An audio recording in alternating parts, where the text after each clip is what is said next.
دنیا کی ہر چیز کی کوئی نہ کوئی قیمت ہوتی ہے. وقت، جگہ اور مارکیٹ اس کی قیمت لگاتے ہیں، لیکن انسان دنیا کی وہ واحد چیز ہے جو اپنی قیمت خود لگاتا ہے، جو اپنی قیمت خود بناتا ہے.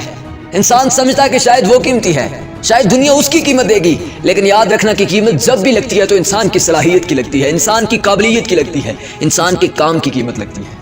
اگر آپ خود کو قابل بنا کر مارکیٹ میں نہیں لائیں گے تو آپ کی کوئی ویلیو نہیں ہے. قیمت جب بھی لگے گی آپ کے ایکسپیرینس کی لگے گی، قیمت جب بھی لگے گی آپ کی سکلز کی لگے گی، آپ کے اندر موجود اس قابلیت کی قیمت دنیا دے گی. اگر آپ کے پاس کی چیزیں نہیں ہیں تو آپ کبھی بھی اس میدان میں مقابلہ نہیں کر سکتے. انسان سمجھتا ہے کہ شاید وہ قیمتی ہے، لیکن قیمتی انسان کا کردار ہوتا ہے، اس کا معیار ہوتا ہے، اس کی قابلیت ہوتی ہے.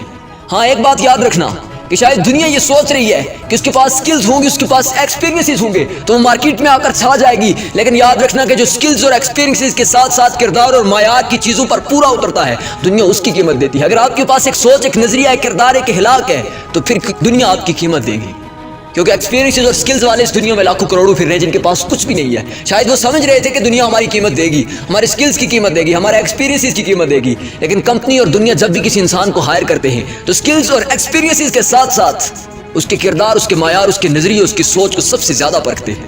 میں پچھلے دنوں ایک ویڈیو دیکھ رہا تھا، ایک ویڈیو کے اندر کچھ لڑکے ایک کمپنی میں انٹرویو دینے جاتے ہیں.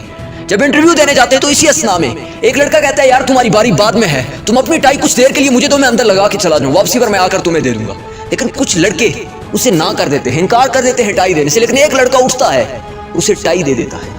کچھ دیر کے بعد جب رزلٹ نکلتے ہیں تو پتہ چلتا ہے جس لڑکے نے ٹائی دی تھی وہ ہائر کر لیا گیا ہے، کمپنی نے اسے ہائر کر لیا ہے. جب حقیقت کھلتی ہے تو پتہ یہ چلتا ہے کہ جو لڑکا ٹائی مانگ رہا تھا وہی لڑکا اس کمپنی کا باس تھا. وہ بیہیویئرل ٹیسٹ کرنے کے لیے باہر آیا تھا لڑکوں کا، اور جس لڑکے نے ٹائی دی تھی اس کے پاس سکلز بھی تھیں، ایکسپیرینس بھی تھا، لیکن اس کا کردار اسے جتوا گیا تھا. اس کا کردار اس کی سلیکشن کا سب سے بڑا سبب بن گیا تھا. باقی سب کے پاس سکلز تھی، ایکسپیرینس